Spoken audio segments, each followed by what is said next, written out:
Bonjour Christina Liden-de-Meyer. En tant qu'éditrice francophone de Psychoanalysis Today, je suis très heureuse de vous accueillir aujourd'hui pour l'entretien vidéo de notre prochain numéro dont le thème est Corps et psychanalyse. Christina Liden-Meyer, vous êtes psychanalyste, professeure en psychopathologie psychanalytique et directrice de recherche à l'université Sorbonne Paris-Nord. En 2016-2017, vous avez été en délégation, puis chercheuse associée à l'Institut des sciences de la communication du CNRS dans le pôle de recherche Santé connectée et humain augmenté. Actuellement, dans le groupe de recherche toujours au CNRS, vous êtes responsable du groupe de travail Santé numérique et intelligence artificielle. Vous avez dirigé l'ouvrage paru en 2017, L'humain et ses prothèses, savoir et pratique du corps transformé. Vient de paraître un autre ouvrage, Santé connectée, que vous avez co-dirigé avec le docteur Marie-Pia Dorto. Vous avez aussi publié en 2019 Les embarras du féminin, qui retrace avec fidélité votre parcours clinique et le cheminement de votre pensée. Tout d'abord auprès de patientes atteintes dans leur féminité par la maladie somatique ou par des conduites addictives chez les anorexiques graves, puis auprès de sujets agénésiques. C'est le cas de Mathilde, qui est née avec une partie de bras manquante et qui a été appareillée très tôt. Puis, votre intérêt pour la clinique du corps s'élargit. Vous interrogez sur la place attribuée au féminin dans notre société contemporaine dans le cadre du recours addictif à la chirurgie esthétique. Vous avez une très jolie formulation. Les chirurgiens esthétiques auraient-ils pris la place des couturiers d'antan, vendant bouche, nez, seins à des femmes fourvoyées? Pouvez-vous nous en dire plus à ce sujet? Merci Chantal, merci pour cette invitation et ces questions. Oui, effectivement, j'ai utilisé cette formule en fait pour mettre en lumière ce qui me paraissait une banalisation du recours aux chirurgies esthétiques par certaines femmes. Et dans cet ouvrage, je pars de l'hypothèse que ce phénomène de recours addictif aux prothèses esthétiques est en fait une réactualisation de l'hystérie. Alors, je m'appuie évidemment sur la proposition freudienne concernant l'hystérie, c'est-à-dire celle qui, à la fois, s'est saisie des outils et des idéaux de son époque pour construire son symptôme, mais aussi c'est celle qui nous donne des nouvelles de comment se trouve la condition de la femme dans la société dans laquelle elle se trouve. Donc, dans ce livre, je propose de saisir ce phénomène comme étant un cri d'appel de l'hystérie à la psychanalyse, mais aussi un cri d'appel à la psychanalyse pour qu'elle puisse revenir justement à son apport essentiel concernant le corps. Donc le corps qui, d'après l'apport psychanalytique, est un lieu du pulsionnel, est le lieu de la rencontre avec l'autre, mais aussi est un lieu qui permet la construction de la sexualité infantile où elle demeure jusqu'à la fin.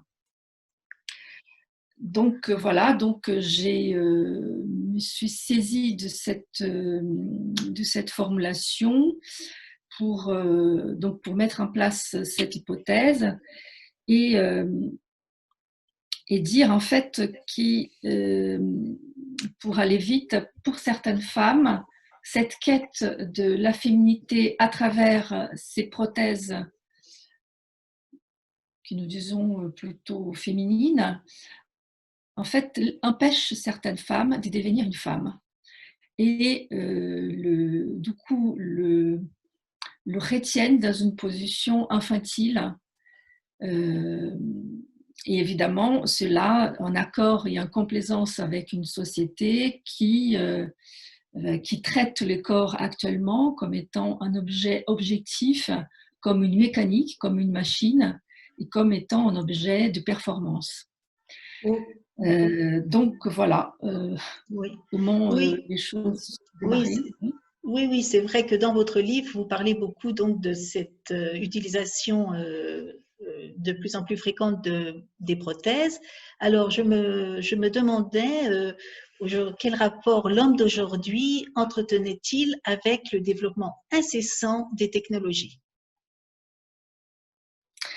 Alors, c'est un rapport qui est toujours pareil, c'est-à-dire il est tenté de beaucoup d'ambivalence, c'est-à-dire à la fois ces objets sont source de grands investissements et des grandes idéalisations, mais aussi ces mêmes objets sont source de beaucoup de peur et beaucoup de crainte. Voilà, alors dans le livre, je me suis saisie au départ et beaucoup animée par mes discussions avec les collègues, notamment des collègues philosophes au CNRS, d'une proposition de Günther Anders, qui c'est qui en fait, Gunther Anders s'appuie sous l'idée de la honte prométhéenne de soi pour pouvoir expliquer justement cette ambivalence des hommes vis-à-vis des outils techniques. En fait, cette idée de la honte prométhéenne de soi, elle dit, elle parle d'un sentiment de honte qui l'homme entretient vis-à-vis de ces objets créés par lui-même, mais plus forts que lui.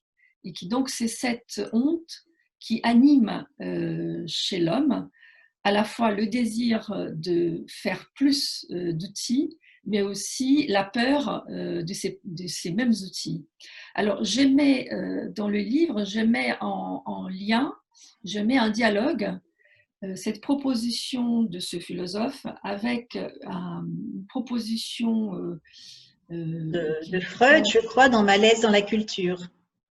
exactement, exactement, qui donc c'est qui Freud propose l'idée que l'homme du futur, soutenu par ses avancées technologiques, deviendrait un dieu prothétique. Alors, c'est une formule en fait qui recouvre le sentiment des sens infantiles qui, l'adulte, même s'il a refoulé ses sentiments infantiles, garde toujours présent chez lui. Et donc, c'est ce sentiment de toute puissance infantile qui est projeté dans ces constructions technologiques. Oui, Mais Freud, oui, pardon. Oui, c'est cette toute puissance infantile qui ferait qu'il jouerait au dieu prothétique.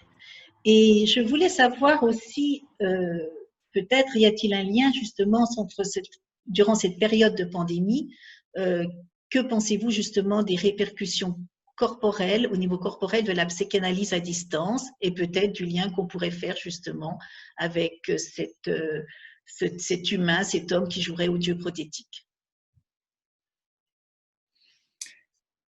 Alors, évidemment, dans la situation actuelle et dans cette situation de psychanalyse à distance, bon, évidemment que la question du corps, elle est centrale à réfléchir parce que tous les éléments sensoriels qui donnent justement une présence au corps ne sont pas présents. Donc ça, c'est une évidence. Par contre, l'utilisation de ces outils va dépendre, et cela est apparu dans plusieurs recherches que j'ai pu développer avec mes collègues, elle va dépendre beaucoup de comment les deux protagonistes, c'est-à-dire l'analyste et le patient, comment ils investissent cet objet qui lui permet un certain lien. Et donc, dans ces recherches que j'ai pu développer, le point central, c'est que ces objets techniques sont toujours les dépositaires de plusieurs fantasmes, et des fantasmes, évidemment, en lien avec la sexualité infantile. Donc, la façon qui va se mettre en place, c'est-à-dire comment ça va se mettre en place et comment ça va se dérouler ces rencontres à travers un outil technologique va beaucoup dépendre justement de l'investissement fantasmatique de chaque protagoniste, donc l'analyste et le patient, vis-à-vis de l'objet technique. Oui, donc voilà, bientôt s'achève notre entretien. Donc, s'ouvre à nous, psychanalystes, de nombreux points de réflexion très utiles à notre pratique clinique quotidienne et surtout ne pas oublier la dimension fantasmatique. Je vous remercie, Christina Liedenmeyer, d'avoir accordé à Psychanalysis Today cet entretien.